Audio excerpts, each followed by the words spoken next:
பள்ளிக்கட்டு சபரிமலைக்கு கல்லும் முள்ளும் காலிக்கு மெத்தை சுவாமியே ஐயப்போ ஐயப்போ சுவாமியே.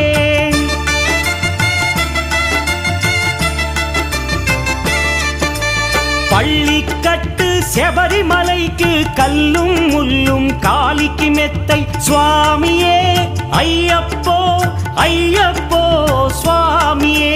నీ అభిషేకం చేయండి హారతులిచ్చి కొలవండి ఇరుముడి స్వామికి భక్తిగా ఇచ్చి వేదన తీరగ వేడండి అయ్యప్పను కని పిలవండి స్వామియే అయ్యప్పో అయ్యప్పో స్వామియే.